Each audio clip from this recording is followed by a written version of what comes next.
Hey guys, welcome to Irish Medieval History. Today I want to cover the timeline of the Viking Age in Ireland from 793 to 1014. Between 793 and 811 you have the very start of the Viking Age in Ireland. This is triggered because during the Golden Age of Ireland, which happened previously between the eras of 410 up to 793, what you had is the sudden rise of Christianity in Ireland. You had many monastic people, the clergy or the priests and monks, who wanted to be closer to God, and there was nowhere that was more closer to God than going more into the more coastal areas of Ireland, into the fringes of Ireland. This brought them away from their túaths that would have given them protection against various war bands, and at the time they weren't too afraid of that because not too many war bands were jumping onto boats to go and attack their monastic settlements. However, this would all change in 793 when the Vikings would start to produce longboats with the ability of travelling from Norway into the coastal areas of Ireland to attack their monastic settlements. These monastic settlements were full of gold and silver and various relics that cost a lot of money. With no one to protect them, they were open banks for any robber or pirate, as they were called. That's what the Vikings are actually referred to, pirates, to come in and raid these settlements. However, it must be noted that these small insignificant Viking raiders that came down from Scandinavia, by 811, when they would start to move more inland and start to challenge the túaths, such as the Ullid, the Northern Uí Néill, the Southern Uí Néill, and the Ónachta down in Munster, that they would be obliterated and destroyed, beaten back. Although the more smaller independent túaths, tribal areas in Ireland, were heavily hit by Viking raiders, the two major kingdoms, the Ónachta and the Uí Néill, paid little attention to these little Viking raiders, and by 813 to 821 saw the end of the first phase of Viking raids in Ireland. 813, the Norse would set up a new settlement in Scotland. This would be called the Kingdom of Luckland. These Norse settlers would marry into the locals and set up the first forms of the Norse Gael, also known as the Gaul Gael. Scottish Vikings.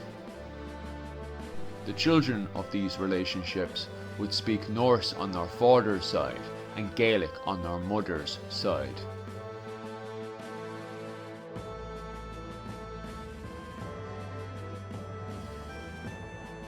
At first, in 821, the men of Luckland would re-encourage Viking raids in the coastal areas of Ireland, easy targets for them to plunder once again.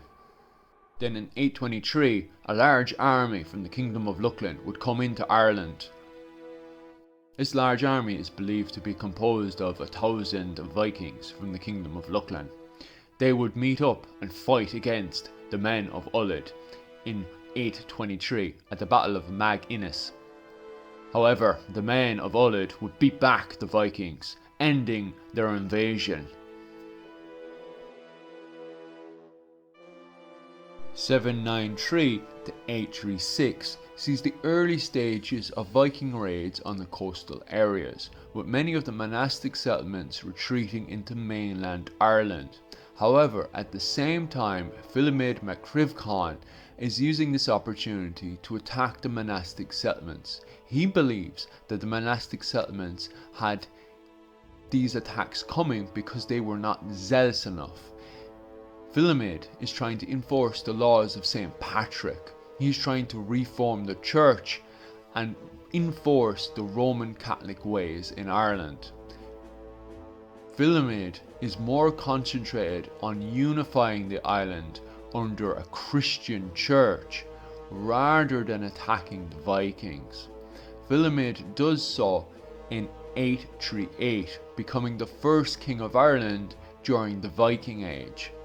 This is very short-lived, as he's beaten in 841.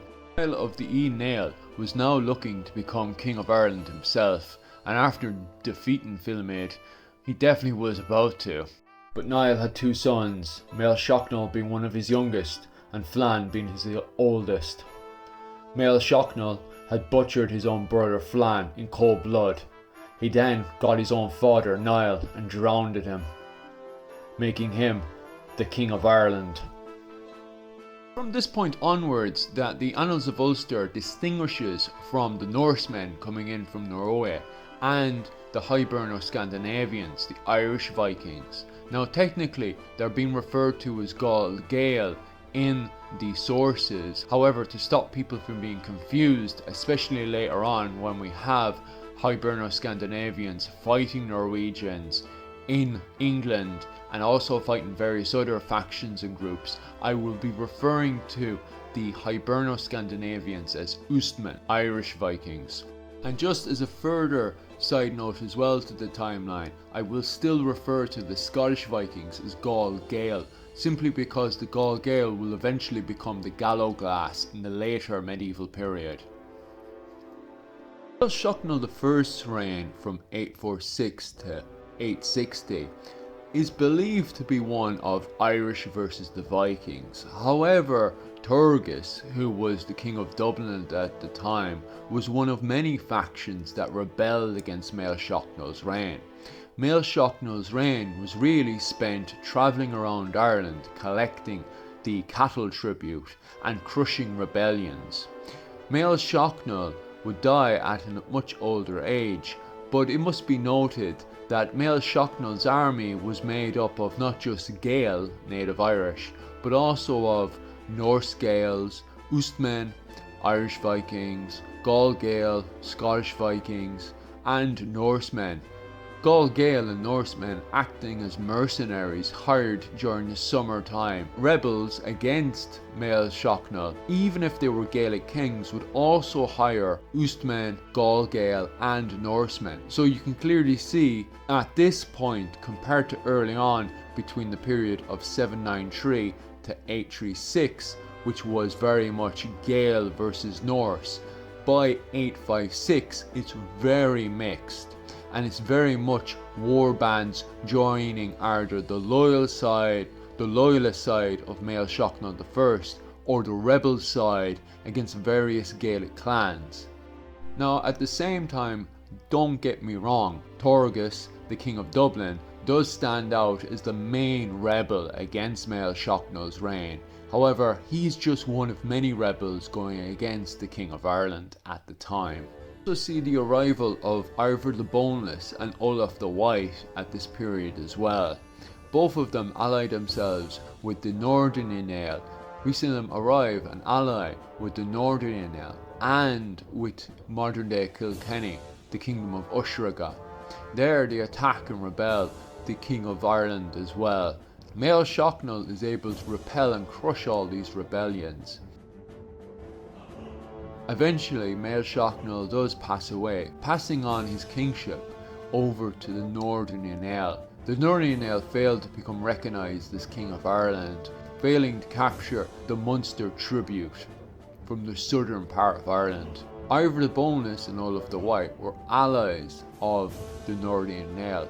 This gives them enough breathing space to join the Great Heathen Army, a large army that was planning on taking over England. Ivor the Boneless would join in, taking over East Anglia, Northumbria and various other areas, with his army made up of Norse Gael, Gael and Ustmen. 873, Ivor the Boneless would pass away from a disease, most likely from brittle bone disease, but that's still up for debate. Rightfully, Ivor the Boneless' son should have taken over. However, Halfdan Ragnarsson believes that he should be the rightful king of Dublin and invades with an army of Scandinavians from Denmark, Norway and Sweden.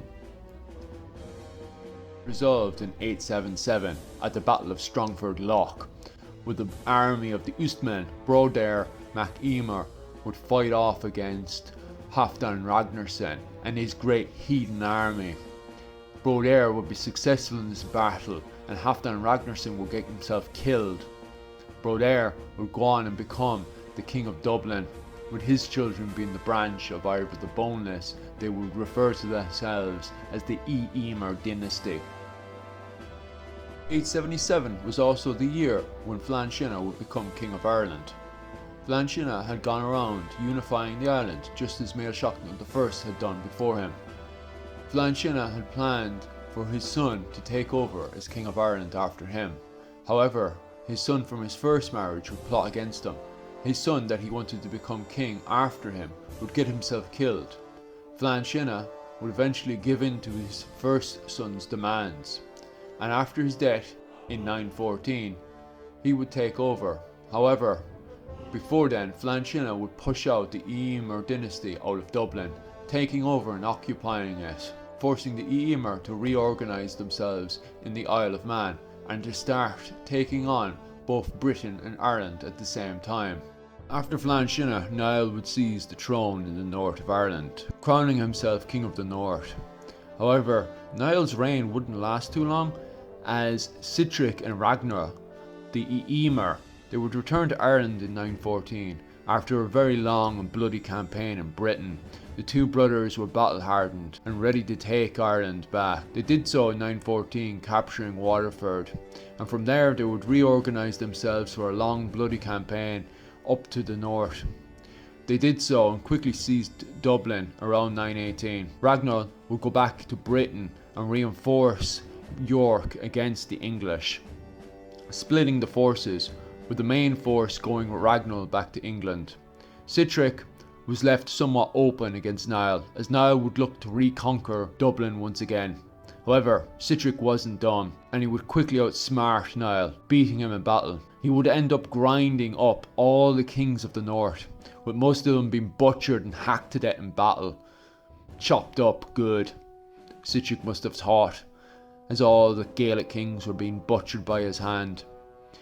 This would start a new age, a new Viking age for Sitric, until it wouldn't be long until he would inherit all of the Hiberno-scandinavian lands, Irish Viking lands that had now stretched from Dublin all the way to York.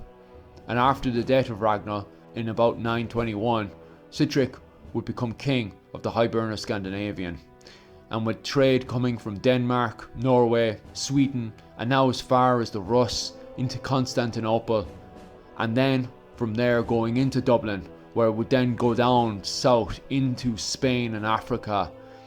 Sitric would be an exceptionally rich man. For the next 50 years, the Irish Vikings would become one of the most powerful factions in the island of Ireland. Dublin would take control of the rest of the island and push it forward from here on out, with the King of Tara taking tribute here and there, but for the most part it was the Eemers who were the most powerful dynasty on the island of this period. However, it doesn't mean it was all sunshine and lollipops. Britain and the British campaign had only started. Up in the north, the Eemers still had to deal with Constantine II, and in the south, the English kings were rising up. The Eemer had a lot to focus on in Britain, and the battles and fighting had only just begun. As many Irishmen, both Gaelic and Ustamen, Irish Vikings from Cork, Dublin, Waterford, Limerick, would be joining the ranks of Sitric and the Eemer dynasty to go over to Britain and fight against both Constantine II and the English kings. In Sitric's campaign of Mercia in 926, Aethelstan, King of England, would make an agreement with Sitric, marrying off his sister to Sitric as a form of peace agreement between the two. Sitric would also convert to Christianity. However, it was a wide known fact that Sitric didn't take this vow very seriously whatsoever, as he was quickly off to the Isle of Man to go back to his Norse pagan roots once again. But the fighting between the Irish Vikings and Britain would continue, especially between the English and the Irish Vikings. This would happen on and off for the next 2 decades, until we get to the year 937. The Battle of Brunanburh is one of the biggest battles in both British and Irish history. It is believed that Brunanburh had over 10,000 men We don't know if this is fact or fiction, but regardless, Olaf III, King of Dublin, had assembled the men from Scotland and Ireland, war bands all over, and even included Scandinavians. This was going to be one of the biggest battles of all time, as King Ethelstan had also assembled all the Anglo-Saxons from across England to fight against Olaf's army. This was going to be one of the biggest clashes and bloodbaths ever seen, as Constantine II of Scotland would support Olaf III of Dublin. In an exceptionally bloody battlefield, the Irish Vikings were short in this battle. However, the war wasn't won quite yet, and the following year, the Irish Vikings would return once more to recapture Northumberland and making Jorvik their capital in the north once again. Umlaib Coran would take over the kingdoms of York and Dublin in 941, inheriting it from his own father. He would see the peak of trade as it would come in from Russia all the way into York and Dublin and then down south into the Spanish and Mediterranean world. However, the people of Northumberland were sick of their Hiberno-scandinavian dictatorship over them. There was a massive difference between the Danish and the Hiberno-Scandinavians. The Danish, who were Christianized and civilized by this point, had seen the Hiberno-Scandinavians as a bunch of heathens who decapitated their foes and would worship Odin and the old ways. Although claiming to be Christian, they clearly weren't, and they were way too wild for the Danish living in England. The Danes didn't want to be dominated by the English as well, so they elected their own new leader from Norway, a person who had been recently exiled and kicked out, the old king of Norway, Eric Bloodaxe. And for the next 10 years, the Hiberno-Scandinavians, men of Northumberland, and the English would fight over the dominance of Northumberland. However, after 10 years of bloody campaigning, the Hiberno-Scandinavian would come out short, and England would end up being unified for the first time since 837. This would bring the power of the Hiberno-Scandinavians to an end, with Danish trade being cut off with the recent loss of York. The Hiberno-Scandinavians had to pull back to Dublin and rebuild themselves once again. However, back in Ireland, Mael Shocknall II was on the rise, and by 980 at the Battle of Tara, Mael Shocknall II had beaten the Hiberno-Scandinavians. This would pull the Hiberno-Scandinavians back into main Irish society once again, and Brian Boru would push up, becoming the next king of Ireland. Brian Boru would declare himself Emperor of the Gael. However, the Irish Vikings, the Hiberno-Scandinavians, weren't done yet.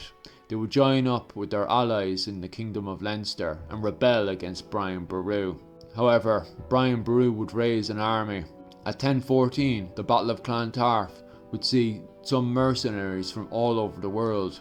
Even Icelandic mercenaries would join up with Brian Boru, the Gaelic side, causing both sides to be mixed, with many warbands from all over the Western world taking part in one of the biggest bloodbaths in Irish history. Numbers speculate from thousands to millions perhaps, although very unlikely. Most likely both sides were made up of men of 8,000 and would have fought from the morning all the way to the evening. Sadly, although Brian Boru had won the battle, an old man himself, he was assassinated in his own tent.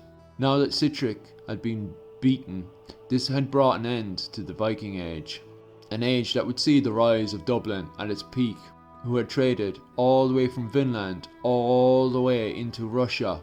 Those Russian trade networks were then connected to the Silk Road, and from the Silk Road on to China and even Japan.